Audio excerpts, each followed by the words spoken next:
Welcome back to Sparks of Joy Studio. In today's video, we will be doing a product review and looking at some of the amazing ways you can use the Creality Falcon A1 laser cutter. Let's get started. Some wood cutout options, some craft bundles on my website, and I will say it has been not only very successful, but also really fun to try out different kind of options that people have.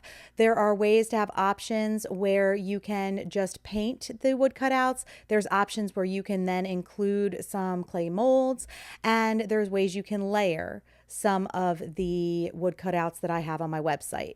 We're going to look at that more in a little bit, but I wanted to show you some of the things that I had that have already sold out, and that is very exciting to me. I do not have very many items on my website beyond my DIYs. So to have something that I can offer to other creators out there who want to craft as well, I think this is a fantastic option.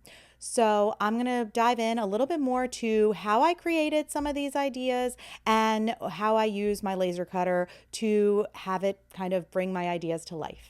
Falcon Design Space. This is a new software that Falcon has come up with, Creality Falcon has come up with, that offers a variety of not only options, but a canvas where you can create your own designs, which is what I prefer to do. I love this. It is very user friendly. I find this to be much easier to use than Lightburn, which is what I was using when I had my Falcon 2 Pro, and I have really been happy with this one so far. I'm going to show you a little bit about what I do. I really start by downloading something from Canva. So let's take this swan. I do download it as an SVG, and I download it as an SVG with a transparent background.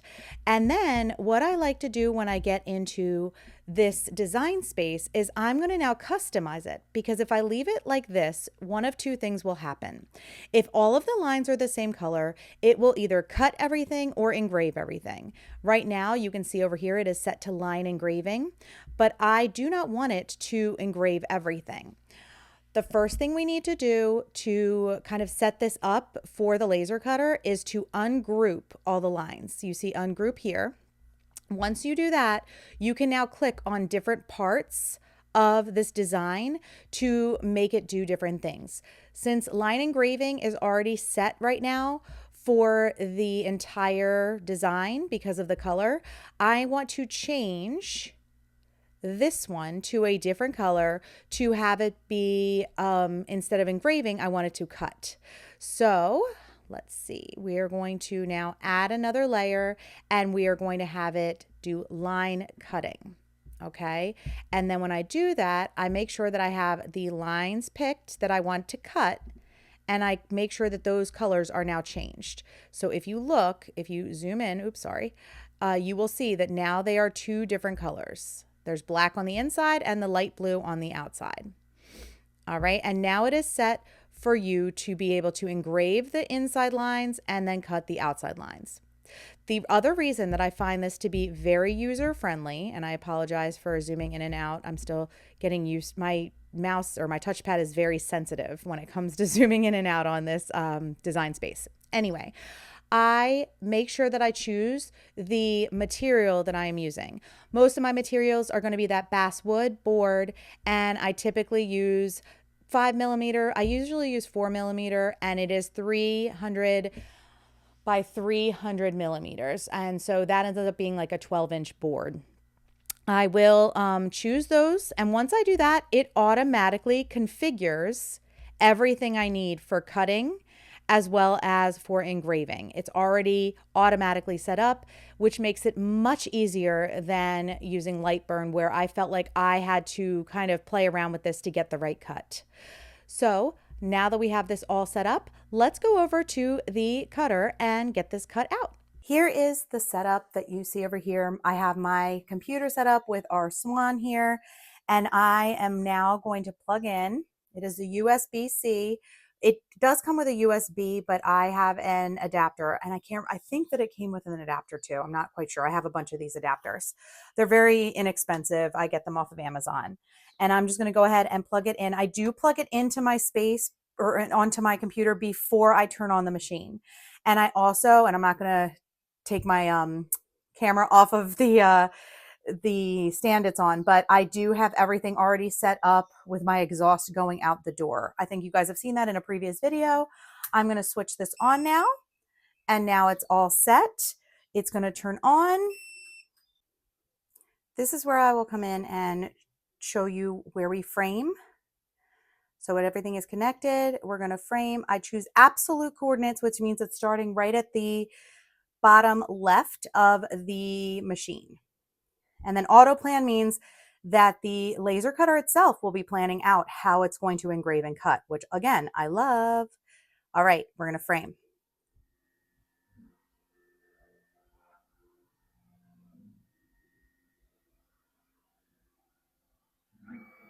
So you can see it did not frame in the right position, which means I have to adjust where this is located. Let's try again. I'm going to frame.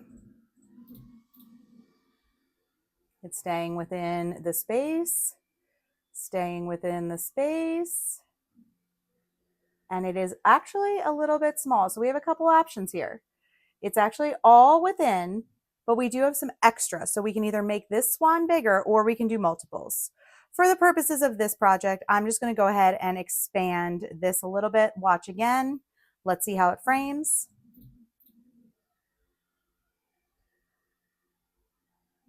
And it is staying within the boundaries of that basswood. Perfect. All right. Now that we know it's all set to go, we're going to come back here. And that's all you need to do. You've selected everything you need and you're just going to hit start. And honestly, your job is done. Now we just wait. It is a little bit slower, just so you know. It's slower than the Falcon 2 Pro, but the quality of cut is much better. You're not going to get burn marks on the bottom of your basswood. All right, we'll come back and see what it looks like in several minutes. If you're comparing size, you can see that I'm able to fit this Falcon A1 much closer to the door where I have the exhaust running out. And the reason for that is it is a much smaller machine. This part of my workstation is much smaller because of that shelving we have behind. So I did have to move the Creality Falcon 2 Pro over here, or when I set it up, we set it up over here because we needed more counter space. So I'm sorry, it is such a mess. I apologize for that. This is a very messy workstation, but you know, it's because a lot gets done over here.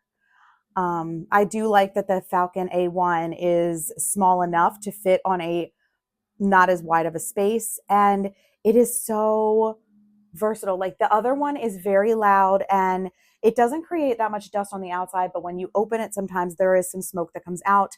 The Falcon A1, it has a much cleaner finish. That's the cleaner part of it is when you're cutting the bottom part sometimes of your projects, it will show some like kind of smoke lines or marks. This one doesn't at all. I will give you a couple examples in a bit, but it is very impressive to me how much cleaner my designs come out. If you will be doing any cutting with your laser, this is something I did have to order. This is called a honeycomb sheet or something. I'll have it linked in the description. I got it off of Amazon. It was not that expensive. And it allows you to not have some of the errors, I believe, that I'm seeing. If you see some of the designs that I've kind of permanently put onto my project, I think this protects that a little bit more. So that is what I probably should have used from the beginning, but you know, live and learn. It does not affect the function of my laser cutter that I did that. I think, honestly, I think it's just more, it's going to bug me from now on. But other than that, it's good. One of the things that I love about this Falcon A1 is that we can set it up to put pretty much anything in there and you can see the entire project the entire time, which is amazing. Like the other Creality Falcon 2 Pro, it does have similar capabilities, but if you look, let me take you over to this one. You can't see it from this angle right here. You can only see it from above. And the camera shot isn't as accurate as, or at least I don't find it to be as accurate as what I'm seeing with the A1. Here is our swan. And look at the back. With the Creality Falcon 2 Pro, I used to get a lot of burn marks. I don't know if I have anything still that I cut. I do. Hang on. Oh, it's all painted now, so it's hard to tell. But you can see right here, see these burn marks? This is the back of a teapot that I'm working on. It has some clay molds on it. Again, this is where you can really embellish your wood cuts to be more unique, different, and still use the craft supplies that you have in your stash and in your craft room. So here is the back. It is gorgeous. And then if somebody wanted to use the front and paint it, you also have the option of doing that. The engraving, it looks very, very well done. And it's not too deep. So if you do decide to just paint the front, you're not going to see all those lines once it's painted. This is a fantastic product. Here are some other examples. I asked you guys what you wanted to see. Here is a bird that is on a branch with some leaves. And then the peony that you saw Connie from Painted Photographer, she used on her website, and she painted up, and it was incredible. I was mesmerized. I never thought in a million years that anybody would be able to paint it. I did the lines mainly because I didn't feel like going in and deleting them. And then when I saw what she did, I was like, oh my gosh, I need to start keeping the lines in these projects. So those are some examples of ones that you would paint, kind of like a color in the lines situation. And then now we have these little guys.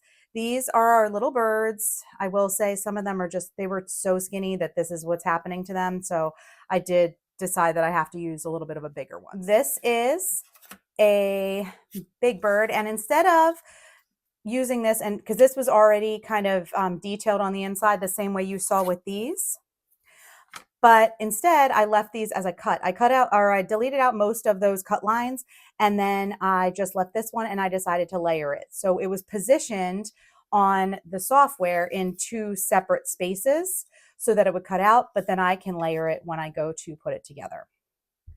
So those are some options that you have there.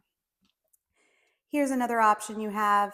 This is just a piece of hardwood that I have engraved into. Look at that detail. Now this is a filled in engraving, and down here is just the line engraving. So those are two options that you have. Here's another one. This would be a great Father's Day gift.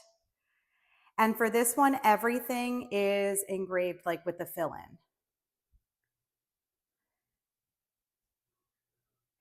And I'm just trying to decide if I'm going to put a hook or if I'm going to put a beer bottle opener in the middle. And then obviously a sawtooth hanger on the back. And here's one that I absolutely love, but I did make a little bit of a mistake. I'm not sure if you can tell, but in the bottom section, see how it right here, it says no applicant refused. If you look over at the first part, no experience necessary, see those little parts inside the E's? I should have changed those to be a line engraving. And I accidentally left it as, let's see, there we go, as a fill-in. And so it doesn't look perfect, but it's just a little different. Again, this is something that if I were to list it, I would list it as at a discount and then let my customers know why. The best part about this new Creality Falcon A1 is that it is less than $600. So if you are interested in trying something like this out, it is a much more affordable option and offers you so many ways to increase the uniqueness of your products and your projects. It allows you to kind of boost your website sales by offering something new and different to your customers. There are so many ways that you can use this laser cutter.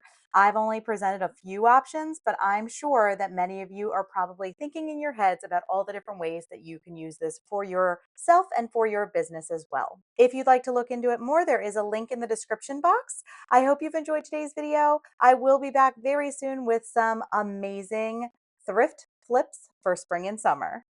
Thank you so much, everyone. I'll see you soon.